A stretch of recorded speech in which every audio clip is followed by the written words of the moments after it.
Today we're talking about a comic in which girls become were-panthers when they get their period.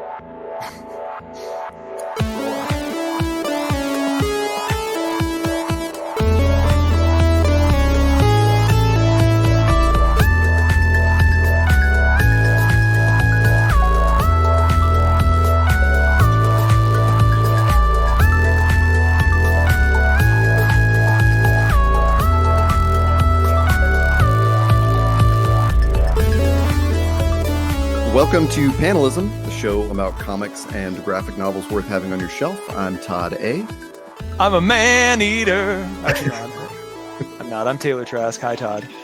Hello. You know what's funny now is that when we record these, I'm expecting the music cue to happen like as we're talking to each other. Mm-hmm. Even though I do that later in post, they would say. Yeah. But it's like I'm like waiting, like we're in that moment, like this pregnant pause of like, where's the music? So it feels very very quiet. It's a steamy one here in Southern California, so you may hear the two fans I have on in this room right now. Oh man, I've got a fan on too. It's 97 here today. The days of the beautiful 70s summer are long gone. So I just gotta kind of hold my breath until end of August, September. Yeah, every time I find out what temperatures are not in Southern California, I feel like a jerk. That is definitely steamier than it is here. I suppose the difference is no AC and no insulation. Oh, yeah.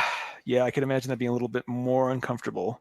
Well, I'm not trying to plead discomfort. Just I think there's definitely that relative difference in temperature. Like, you know, you're in Southern California. The sun is hot and there is no humidity. But yeah, it's not actually like as many degrees as the rest of the country. So speaking of Southern California, Todd, have you seen Once Upon a Time in Hollywood, or is that something that's not? I have not seen it yet. You and I texted a bit about it this weekend. You saw it on opening night, or close there too. Yeah, that's Saturday night. I had seen Midsommar last week, which I wish I would have seen, to be honest with you. Now that I've seen mine and I've heard enough about Midsommar, and of course that's A24, which A24 is the Image Comics of indie. You know, you nailed it.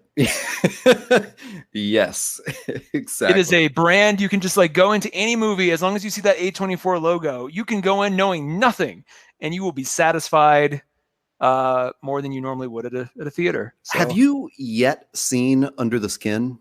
No. Speaking of A24 films, I think you would dig it. I myself am quite squeamish in certain aspects and had to turn it off a little more than midway through, but I appreciate what other people really enjoyed about it. So yeah, I'll go around recommending it, but for you, yeah, I think you would enjoy it. Well, speaking of Southern California again, and A24 again, and a movie that begins with the word under again, Under the Silver Lake. Oh, yeah, movie. Yeah. That one I really recommend. That really gave me a good sort of mainline injection of SoCal. More so than Once Upon a Time in Hollywood did. So. Yeah, you recommended that to me last week, and which is available on Prime Video right now. Yeah, for free. If you have Prime, you just grab it for free. I think a week ago it just moved over. I was going to rent it, and then I was like, oh, good, now I don't have to pay. But I immediately added it to my watch list, and then The Boys came out, and shoot, are you mainlined all of that? Have you started? Are you finished? I've seen it. Oh yeah. Thoughts?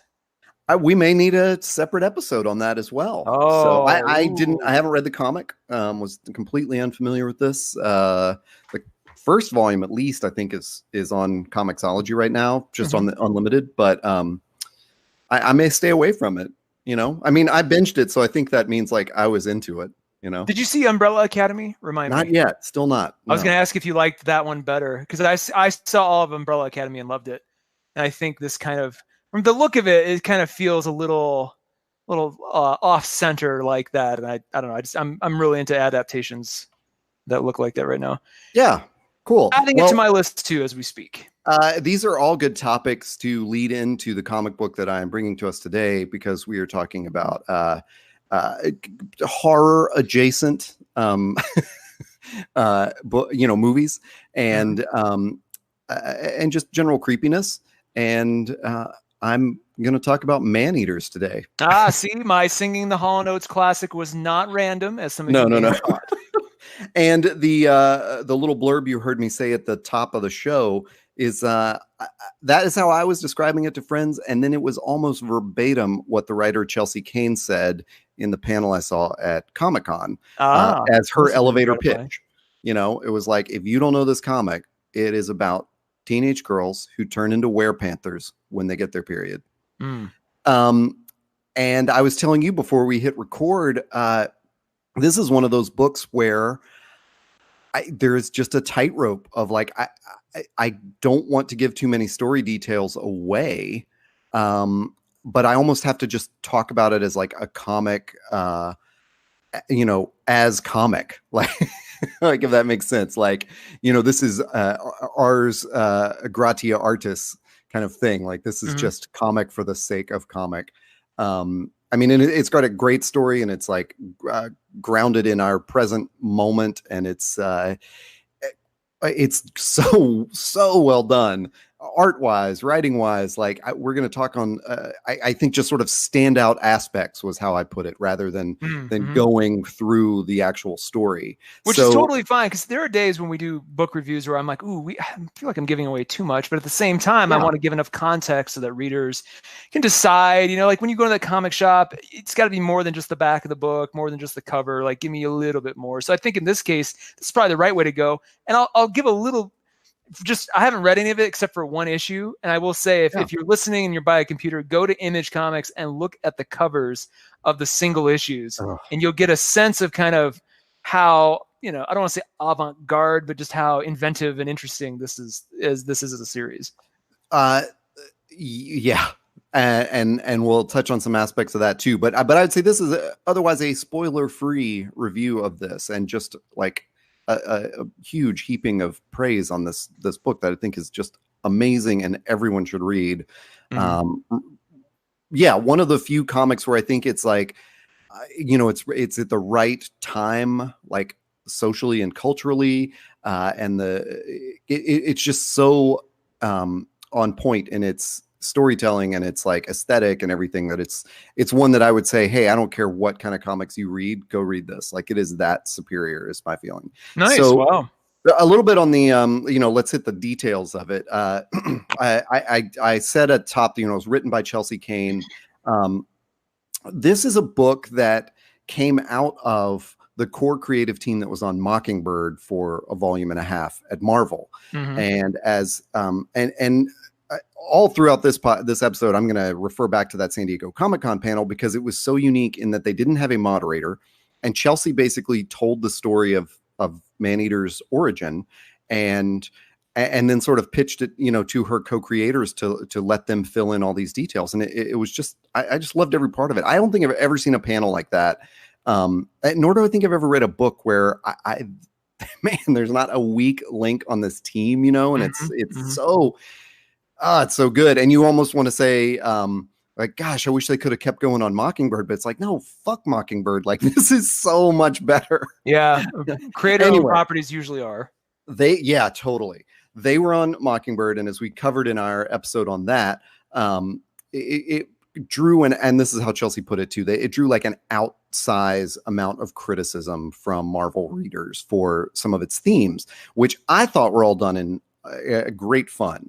Like, any of its, feminist themes were also playing on the trope of like spies and spy movies and stuff. We talked about in that episode, like the beefcake guys versus sort of the cheesecake women of James Bond films and things like that. To me, it was never, it was never like strident or blatant or anything. It was just like a super fun action book with a female protagonist. So anyway, that got prematurely canceled. And Chelsea was sort of kicking around ideas, and had this other co-creator she wanted to work with, who I don't believe is on Mockingbird at all. And that is Lia Miternique. And Lia was on stage at Comic-Con, was one of the co-creators. She is a graphic designer. But then Chelsea also brought in Kate Niemczyk and Rochelle Rosenberg, the penciler and colorist who were on Mockingbird, and then Joe Caramango, who did the letters. So Joe and Kate were not at this panel. But what we see, like, as they're taking the stage in this, smallish room, it wasn't like a huge auditorium or anything, is Chelsea, sitting in the first seat, and then Lia right next to her, and then Rochelle, and then these three young women, very young women. And my friend Chris and I are sitting there going like, oh, that, okay, I guess they're part of the creative team or something, or they're there for sort of an aspect of this.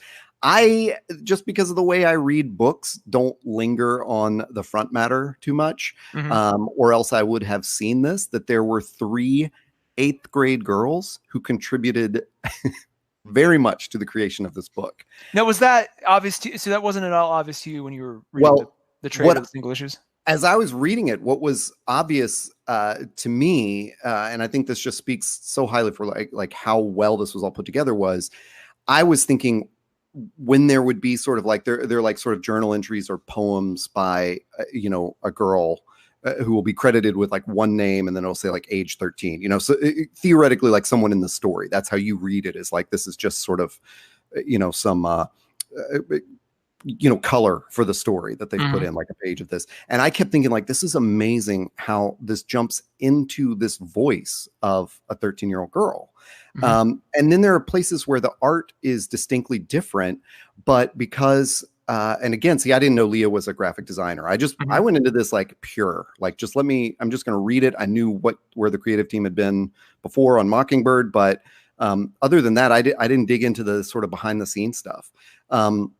So even though all of those people and their bios are in the very front of the first issue, it had just sort of escaped me. It is so. The first writer is Chelsea's daughter. And, comes up like totally naturally. Chelsea just turned to her daughter and said, I need to write this thing that's like in a 13-year-old girl's voice. Can you do that? Basically. And then as they're, talking about the creation of this book, her daughter, Eliza Fantastic Mohan, she brings in an artist friend of hers and then another poet friend of hers. And they all like, on this panel, Chelsea lets them all tell their own sort of origin story and introduction to the book. And it was just so neat. Like the way she introduced Emily Powell was, she said, this is a 14-year-old girl who makes a living writing haiku. Love it. And as you do. Yeah, exactly. As a 14-year-old girl. There's this very cool sense that this woman wanted to tell a story, and she knew in a sense that it wasn't all her story to tell. It had to be about girls in the present day. And so she was like, this is about, my daughter's class, and then pulled them in and paid them money. And it was this like moment of like, wow, that is really cool that like, she didn't just sort of say, can I use this art or whatever, here, like sort of throw money at them. She includes them in the creative team. They are called the Ministry of Trouble, this creative team. And they're credited. That is either a killer band name or an agency name when those girls are a little older. Oh my God. Yeah. And Agency of Trouble. Oh. They were a Ministry of Trouble. Ministry of Trouble, sorry. So impressive. And really so vital to this book. Like, this is one of the things Chelsea said was, she recognized that her daughter's friends and their friends and their generation, she was like, they are just angry. Like, there's just a rage under there that, she could see. And I think what she means is it's not like on the surface. And in fact, in the course of the discussion, her daughter said very plainly, like, she's an optimist. She does not subscribe to this sort of nihilistic, like, you can't do anything about it kind of, we can't fight the patriarchy, so whatever. One of the girls was very funny and said, no, I am a nihilist. I don't know why, how this will ever get fixed. So Chelsea set about, she wanted to write this book and was, digging into it through these different themes. And one of the things she thought of was, it's really a monster story. Okay. And who are in our society, in our culture at this moment, what are the biggest monsters, like, or the scariest monsters? Who is the patriarchy more frightened of than teenage girls? Mm-hmm.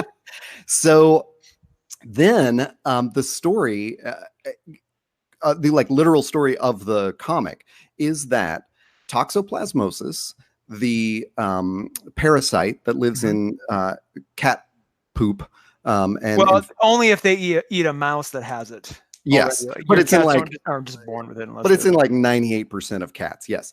And then it's therefore like in 98% of their owners. Like it's this is a real thing, toxoplasmosis. So in the world of the book, toxoplasmosis has mutated into what they've called Toxo X or Toxoplasmosis X. And that interacts with the hormones and the estrogen that is produced when a girl starts menses. So when girls start to get their period, they start turning into werepanthers and brutally killing their families, parents, any authority figure. Okay, now right out of the gate, I got to ask, like, why isn't there a contingency plan when a girl starts to mature that she's not like taken to a special facility or somewhere that can help her deal with that in a safe way? The setup of this book, like Chelsea has done such a good job, because that is exactly the first question you start asking when you figure out this world. You're like, well, what's going on? Like, are we at the very, you can't be at the moment of realization that that's what's happening in the comic book, because then that would take so long for them to figure out what's actually going on. Yeah. So this whole book takes place years after they have figured this out. And so their contingency plan is to dose the water supply with hormones that prevent women from getting their period. So that creates another side effect, which is that you don't want, the society doesn't want young boys drinking that hormone-filled water. So then there are all these in-world advertisements for different things like estropop or something, which is just like a sparkly water that's like free of estrogen, so that boys drink basically like canned water all the time. Okay. And can you only buy that if you are a boy, or do they let girls do it too, or is that illegal? Like how deep do they go? They treat it like a Four Loko kind of like. Okay. Well, but see, that's another great way it fits in with the world that we actually live in. Like there's a great page where it shows the school rules for boys, and it's like no running, no fighting. And then and then next to it is like rules for girls. And there's like 1,000 rules, like bra straps can't be seen. The skirt has to go down to the knee, and all these things to like keep the girls from displaying any, nascent sexuality kind of thing. That whole idea that like, it's the woman temptress is the cause of the downfall of man, not. Can I ask? This is a fairly new book. I mean, this only started October of last year, 2018. Yep. That it was shocking to learn. I was like, wait, this hasn't been going as long as like Fable or Saga or any of those.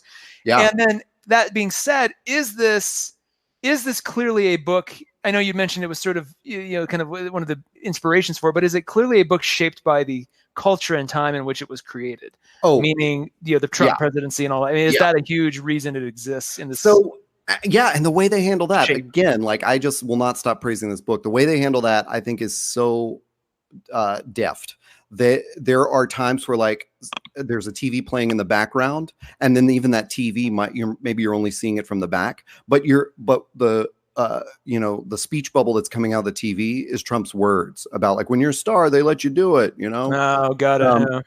And so there's just this background hum of the misogyny we literally live in,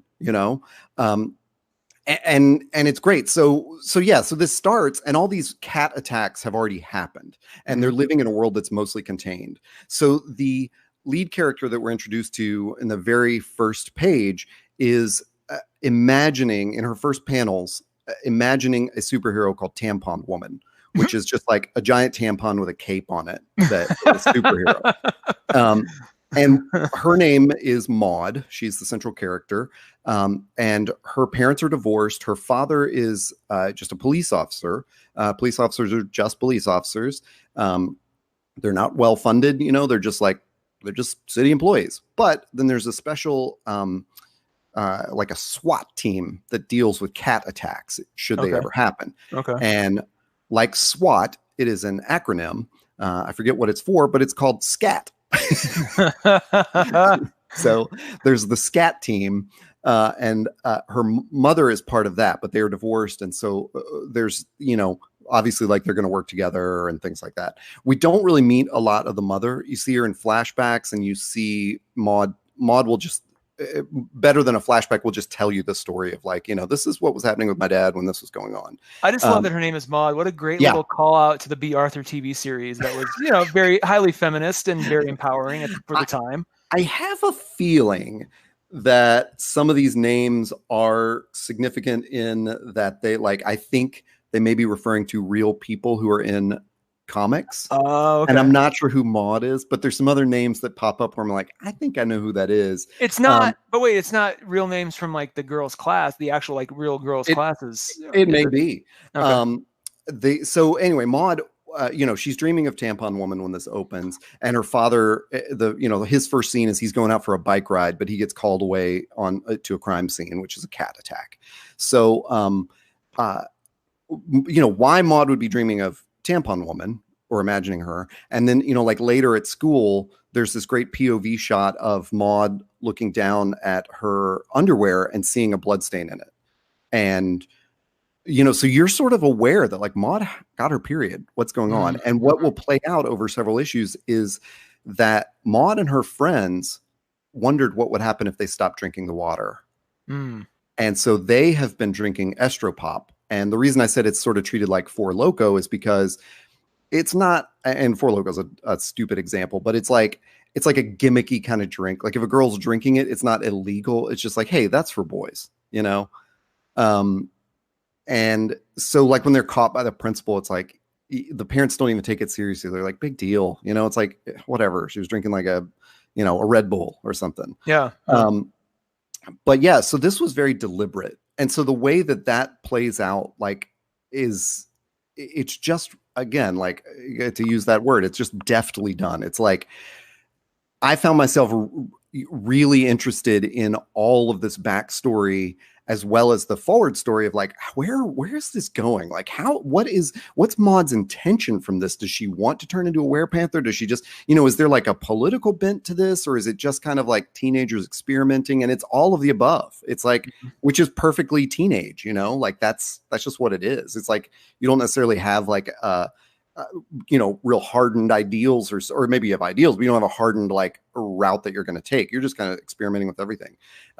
So what, to get back on track, one of the many beautiful things about this book is that every fourth issue, they do a special issue that's totally different. And so like I've already mentioned, so one thing that sets it apart is this graphic design from Lia Miternique. And so she does these like estropop ads that look like freaking magazine ads, In fact, the creative team on that panel talked about how they, like someone asked them what their favorite parody ad was. And they all talked about like when they would get the finished issue and see that, sometimes they were just reading the issue and they would just think it was an ad in the issue. Neat. Like they were like, oh, we're selling ads now. And that was like, wait a second. They look amazing. So one of these special issues we talked before we recorded, I actually in the comic shop a month or two ago actually purchased the issue number 8, What's Happening to Me and Can It Be Stopped? Yeah. Which is amazing. I didn't realize that was part of the series. I had seen the Man-Eaters thing, but I thought it was more just like a special Man-Eaters one-off, which it sounds like it is, but it's also part of the canon. Yeah, exactly. It's sort of like an in-world thing. And that issue that you mentioned is the one that has how would you describe it? It's almost like educational games like they would have in a school, like, when you're going through puberty, here are some things. Here's some games to play with your students in health class to explain puberty to them. So there's a real, like that issue is just fantastic. And as you know, because you bought the physical issue, so the front and back interior pages are a card game about periods and tampons Mhm. and werepanthers, and you can cut those cards out. You can cut those pages out and then cut out the cards and play this game. Like all the rules are there. And there are little like sort of acting skits that you can imagine your health advisor, like, making like your class go through to teach you about this. There's the story about Caged and Alone. And what does that one come off of? I think that's the it's like just one of those teenage reality stories of like, how this girl turned into a panther, but now she's back on the right track and taking her hormones. And Oh, neat. there's Keeping the Predator Inside, and then a bunch of great ads in that one. And then that's issue number 8. Issue number 4 had the Man-Eaters logo on it, but looked like a magazine called Cat Fight, which they designed to look like Cat Fancy. Oh, and neat. it has all these hilarious things of like, how I survived from the boyfriend or whatever that, I didn't think it could happen to me, with very realistic photos. And then these ads for things like Estro Defense, which is a hand sanitizer that will like kill the hormones that are all around you. Is this ads thing? I know Alan Moore did a lot of it in some of his earlier works, but it seems like this is a storytelling mechanism that a lot of image titles have embraced recently. Yeah. I've talked about it on Instagram a few times, showed some examples. Comes to mind Southern Cross, big one. Yeah. They do it a lot. Nowhere Men does it a lot, and they're all in-world. They're all in-world stuff, and they look great, and they're a great way for the designers and the graphic team to really stretch their muscles and do some cool stuff. But it just, I don't know. I never mind it. I always dig it. But are you noticing it more and more in creator-owned titles? I don't know. It's hard to say more and more, but I definitely agree. It's like a trendish, or there's a certain kind of book that you kind of know you might see it in. I would say the big difference is that a lot of times when they do those in-world ads, it's in the same art style of the comic. And what is and they address this in the panel. Like Chelsea was like, I hate it when comics have like 4 different artists on it and it jumps from style to style. Yeah. But they have really figured out a way to nail this. And I think the big way they do that is by not looking like the drawn style of the book. Okay. So when it jumps to an ad, it looks like a freaking ad in Cosmopolitan. Like it is glossy and slick and uses this cheesy stock imagery. But because Lia is a graphic designer who, works for major brands, like she makes this look like major brands, So to me, real quick, I also want to give out a shout. If you want to get into the collector's territory, all 3 covers for Man-Eaters number 12, the A, the B, and the C cover are amazing. The A cover is more of a traditional kind of just guide, almost like mid-century 1960s guidebook. But then the second one is like a golden spine children's book cover with the mother reading to the children. I hadn't seen that one. I'd seen the penguin one. Isn't that what that other one is? Yeah, kind of. And then the third one is almost like a political manifesto. It's got like very, again, mid-century typeface, but then some splatters of blood on it. Like all 3 of these covers look amazing. I almost wish they would do even more of it. Like they'd lean in even more and do like a limited edition. The Handbook for the Revolution children's book. I actually want the Golden Spine like square books they probably still produce them. That's what this looks like. I want it as well. This is it. That's it. I bet. I mean, it's probably not with the cardboard cover, but that's what I want. I want the form factor and everything, the whole shebang. So so I'm glad you skipped ahead to that because they are wrapping up with issue 12. So that's it. Oh, so good. I fully anticipate that issue 12 is a complete standalone like these others. And now that I see that cover, probably is a handbook for the revolution. And it is just this feels like I feel conflicted saying this, but this is what I wanted Bitch Planet to be. Oh, and Bitch Planet it's a different territory for sure. It's a dystopian reality. There's like sci-fi elements and stuff like that.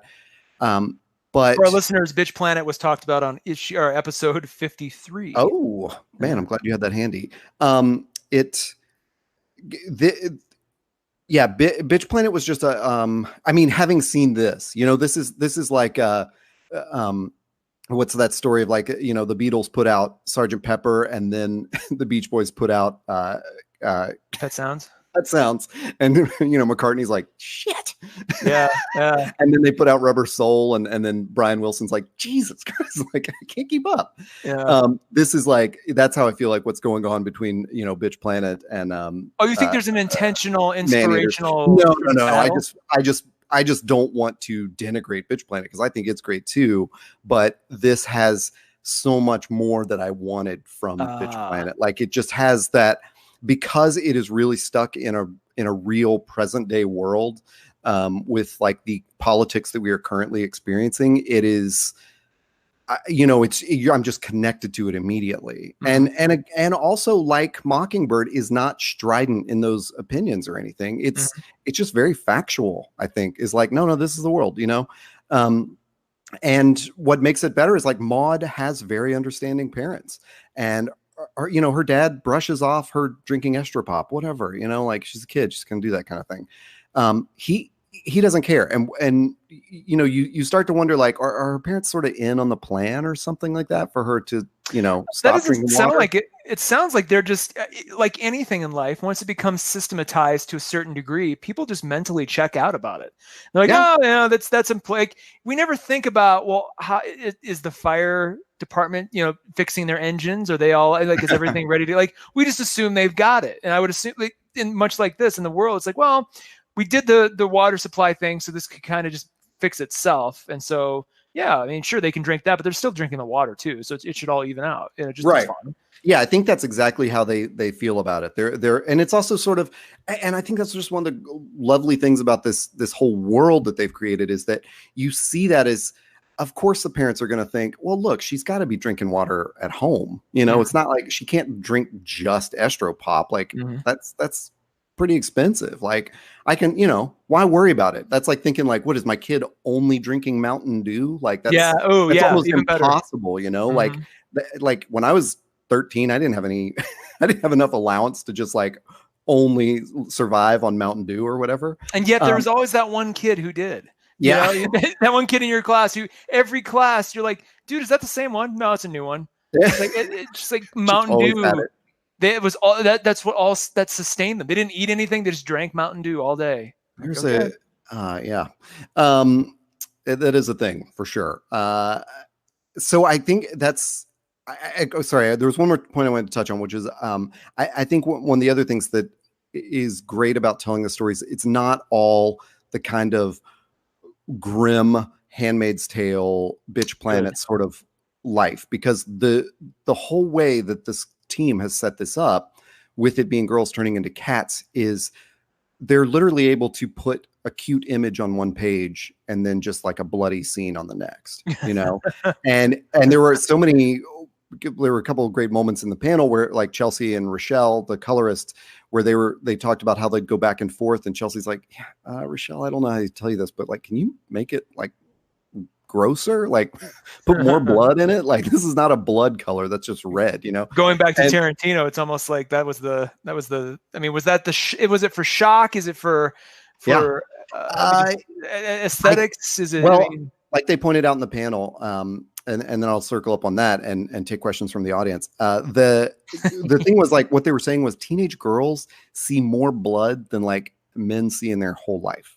You know, and this idea that like they need to be protected, and like the rules of the school, like they're the ones who need to keep themselves in check because of these crazy rambunctious boys. It's like, those boys are wimps. You know, these girls are dealing with blood monthly for many days on end, and it's gross. Or it's not gross. Like, it's just the thing they deal with. They don't even think it's gross. That's me as a former boy saying, that's gross.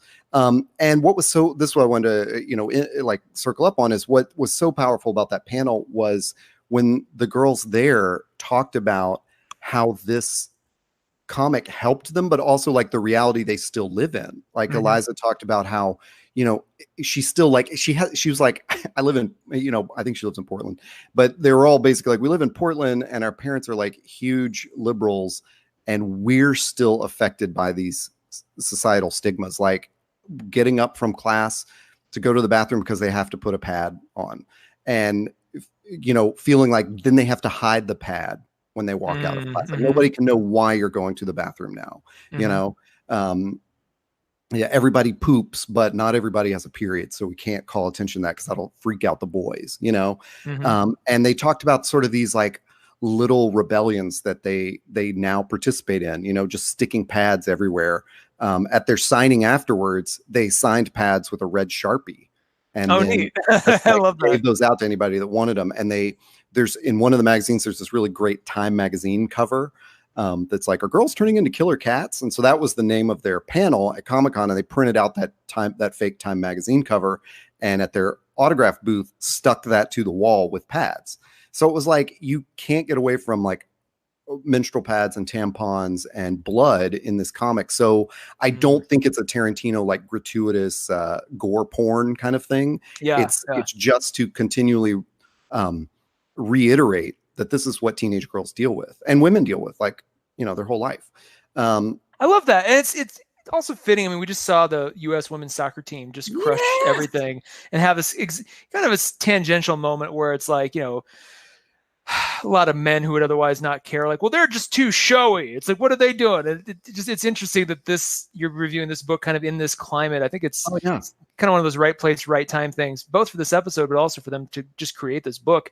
Do you know, is this team moving on together to the next project, or are they moving on to separate They did not discuss that, I don't think. I mean, because at this point, they're almost like a band. Like, what's their next album? I really want to totally agree. And I honestly, I can't speak for everyone else in the panel, but I know myself and Chris, and you sort of alluded to this too. Like, what are those teenage girls going to do? Because they could just straight up make the next comic book, you know? Like, well, if you go to Ministry of Trouble right now, it is a landing page for that, all this stuff. So, oh really? Yeah, looks like that's amazing. They're on their way. I mean, it was just, you know, I think the word inspiring sounds a little trite or something, but just to watch that panel and see these three girls, like, they're creating art that's like right in the right moment, you know, and watching them like, wow, you are 14 doing this. Like, what amazing crap. Sorry for the word crap. What amazing shit are you going to be doing at 21 and at 30? It's like, this is such a great outlet for them. And it's so cool that Chelsea did this and invited, you know, these young girls to like participate in this and like really take a creative role. And I just love how all the pieces fit together. You know, it's like, that's how the graphic design fits with the, you know, how do you want to say it? Like most of the storytelling art. And that's how like the 14-year-old girl that contributes art, that's how her art fits together. Like you're aware when you turn the page, like this art looks a little bit different, but because it's done in a more, not pastiche way, but the whole book itself is pastiche, you know, not like page to page. So it's like, yeah, if you flip it and there's two pages that look different from the last two pages, you're not bothered by it because you're like, that's just the style of the book. And this, like, as you've mentioned, and I just want to reiterate, like the single issues, this is one of those few books where I'm like, go collect them all.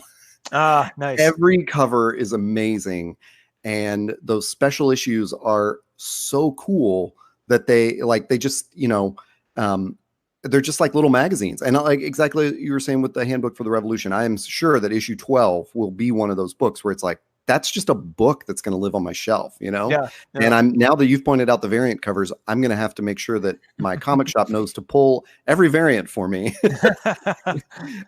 because that's amazing. And then whenever they put out a collected edition of everything, I'm going to get that, you know? So what I did and I think I talked about this in our review of Comic-Con a couple of weeks ago was I went to the signing afterwards, and the younger part of the team were handing out these like cat ears. And so as we were standing in line, and I get cat ears, and they also hand out a form that's called Suggestions for the Patriarchy, which you can also find in one of these issues. And what they do they have a little field that's like, can we share this on social media? So, you know, if you want to, you can fill it out, put it in their suggestion box, and they may take a picture and put it on Instagram or something. But, I just took it home, and then they signed a poster, and I asked Chelsea if she could personalize it for my niece. So she did. And then she was like, oh, you're giving this to your niece. You got to get some cat ears for her. And I'm like, no, I got cat ears. I'm good. And she goes, no. She wants the sparkly ones. And so she gets out this like special pair of cat ears for my niece. And I have like the cat attack incident report form and the suggestions for the patriarchy in this poster.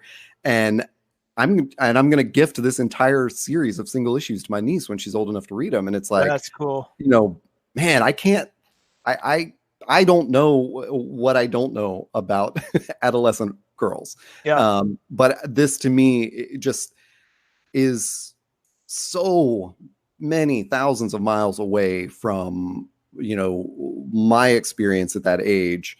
And it's one of those things I can look back through that lens of adulthood and go like, my God, like it's that, you know, you don't even realize you're in patriarchy, you know, and I didn't know anything about girls' periods when they were getting them. And in fact, right when they probably were getting them, I was going to an all boys school. So it literally didn't even cross my mind, you know? So it's, yeah, I can't heap enough praise on this book. I love it so much. And the first 2 trades are out. Each has 4 issues in it. So that they end with those special issues. And then we'll get 2 more issues are coming out in September and October. And then they'll wrap it up. That's it. Wow. And that's like a year. That's a year start to finish. How perfect, right? Wow. We've talked about this with other series where there is a clearly definitive vision and a start point and an end point, much like a British TV series. Like that really, granted, I love the longer running series too, as we've talked about, Saga, East of West, Postal. Postal's even going to like a sort of a sequel series at this point. But these nice, like Alex and Ada is a recent pick that did the same thing. I just more and more I'm very appreciative of that because it's more like, or Nick Wilson, which is what we just reviewed as well, or what I just reviewed. It's nice to see a complete story and then see that team hopefully together move on to another cool project. Yeah, you don't feel like they're doing this until they're burned out. And I'm glad you brought that up too, because it's, you know, touches on an issue you've brought up several times, which is a couple of your favorite series are sort of on hiatus. And, you know, I hate that anything I said about Bitch Planet might be construed as like criticism. Like I said, I love that series, but it was definitely one of those where the social climate and the political climate like impacted them as creators, I think. And they felt like, oh boy, what, you know, how do we keep on telling a story this harsh in a world that's getting to be that harsh? Like it's not, you know, they sort of lost their footing of like, is this satire or, you know, sci-fi or where are we now? And I think that's where Maneaters, you know, in that way that I describe it as what I wanted Bitch Planet to be, is like Bitch Planet didn't get that. I felt like it sort of ended its run too soon, I guess. And Maneaters feels like they, you know, they've figured this out and they are just going to do a year and that's it. And they're good, you know? And I mean, it's just like every aspect of it is so cool, from the writing to the art, to the packaging of it, to the just team being so kick ass, like on a panel. Like it was very cool. So that is, what a great experience to have that like total, you know, all parts of it. And do you see now why, a little behind the scenes of us, why you were like, we can delay this if you're not ready to talk about it. I was like, man, it is just like stuck in my head. Like I don't know so much how I'm going to talk about it, but I got to talk about it because I won't be able to talk about anything else until I get this out of my head. I understand. It's just been, it's just all been clattering around in there. And as I told you also, even though I had this on my pull list, I bought the 2 trades digitally, which is also awesome. The digital experience is great.